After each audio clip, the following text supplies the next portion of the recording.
The weight you don't need to carry. Most of us live under a burden we were never meant to carry. It's the weight of imagined judgment voices that don't belong to us, expectations we never agreed to, and opinions that were never ours in the first place. From childhood, we learn to look outward for approval. We adjust our behavior based on who's watching. We shrink our dreams because someone might laugh, and we silence ourselves because we fear misunderstanding. This invisible pressure shapes the way we walk, talk, and even think. But here is the truth the Stoics understood clearly.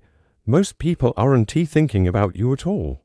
They're busy dealing with their own lives, their own insecurities, their own internal battles. The judgment you fear is often a shadow created by your own mind. This chapter sets the stage. If you want real freedom, you must learn to stop living for a crowd that isn't even paying attention. Stoicism invites you to step off the stage, breathe deeply, and reclaim your inner space. Let the world think whatever it wants. Your peace begins the moment you stop chasing their approval. Understanding the Stoic mindset, Stoicism isn't about becoming emotionless or cold.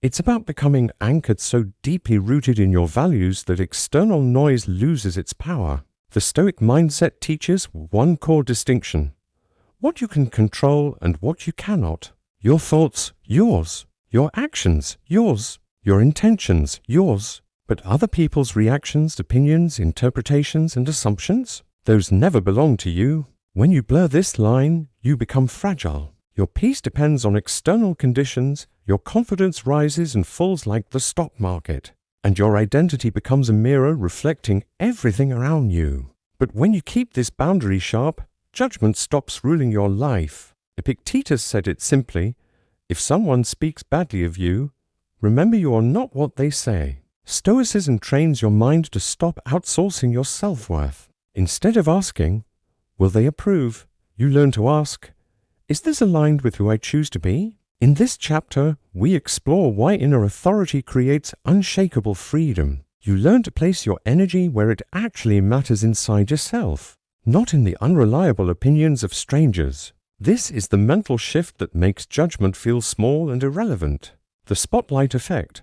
No one is watching. One of psychology's most fascinating findings is something called the spotlight effect, the belief that people are paying far more attention to us than they really are. You think everyone noticed your nervous voice, your mistake, your awkward moment, your appearance. But in reality, people barely notice anything unless it affects them directly. They're not judging you, they're worrying about who's judging them. We live trapped in this illusion of being watched, as if we're the main character of everyone's story. Stoicism breaks this illusion. Marcus Aurelius wrote, "We all love ourselves more than others, but care more about their opinions than our own." When you internalize this truth, something shifts. You stop performing. You stop seeking approval. You realize you're free because no one is watching as closely as you think.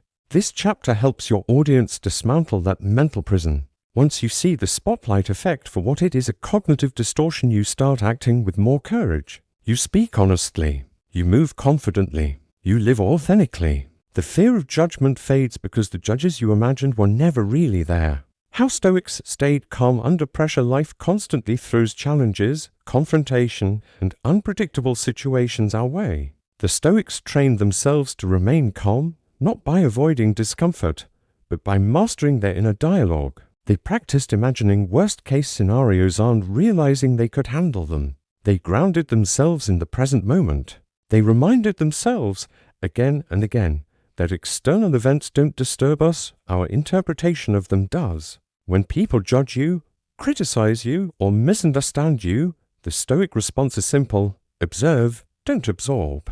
Do not let someone else's emotional chaos dictate your internal state. Seneca wrote, "We suffer more in imagination than in reality. Most of the pressure we feel isn't real pressure, it's anticipation, fear, and imagined disaster." In this chapter, we explore the techniques Stoics use to stay composed, reframing thoughts, controlling their breath, responding instead of reacting, and staying anchored in logic over ego. These tools allow you to walk through life unshaken. When you gain inner stability, other people's noise becomes just that noise. Building self-respect, the foundation of inner freedom, the reason we care so much about other people's opinions is simple: We haven't built enough respect for ourselves. When you doubt your worth, you give others the power to define it. When you don't trust your voice, you chase validation from those who barely know you.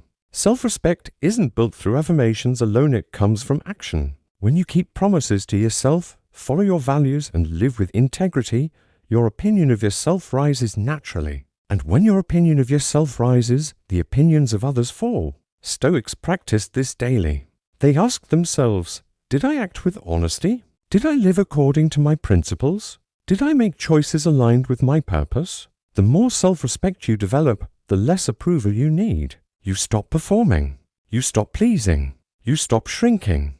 You begin to take up space in your own life. This chapter helps viewers understand that freedom from judgment isn't achieved by ignoring others, it is achieved by strengthening yourself. When you respect who you are, no external opinion can shake you. Detaching from praise, criticism, and validation, people often think freedom from judgment means becoming immune to criticism. But Stoicism teaches something deeper. You must also detach from praise. Why?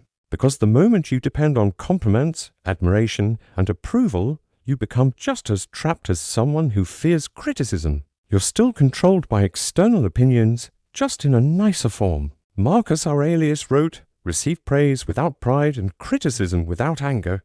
The Stoic learns to take feedback, but not let it define them. To appreciate praise, but not chase it. To hear criticism, but not collapse under it.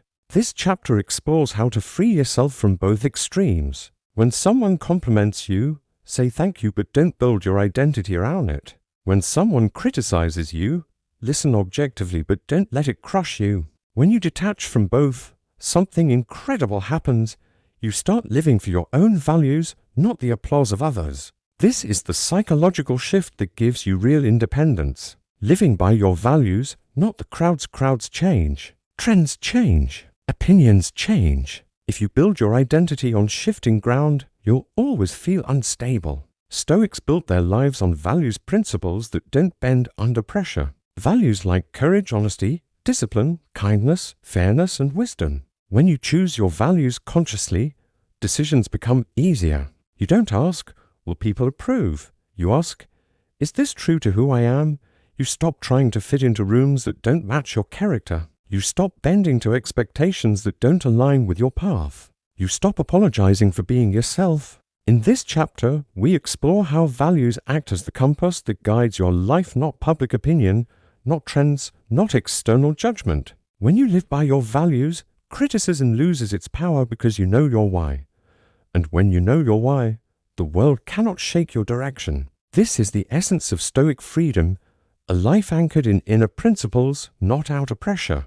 The courage to be misunderstood here is the ultimate truth. You cannot grow, evolve, or live authentically without being misunderstood. Every great thinker, creator, leader, and philosopher has been misunderstood at some point, often by the people closest to them. The Stoics understood this. They accepted it. They didn't seek misunderstanding, but they didn't fear it either, because misunderstanding is often a sign that you're living by your own path, not the crowd's expectations. When you stop explaining yourself to everyone, you conserve energy. When you stop trying to convince people who aren't meant to understand you, you feel lighter. Misunderstanding becomes a sign of courage, not failure. This chapter helps viewers embrace the reality that you cannot control how others interpret your life, and you don't need to. Let people misjudge you. Let them form their stories. Let them talk. Your responsibility is to live with integrity, clarity, and purpose. Stoic freedom begins when you give yourself permission to be misunderstood and still move forward. This final chapter closes with the idea that your life is your own, and you deserve to live it without fear.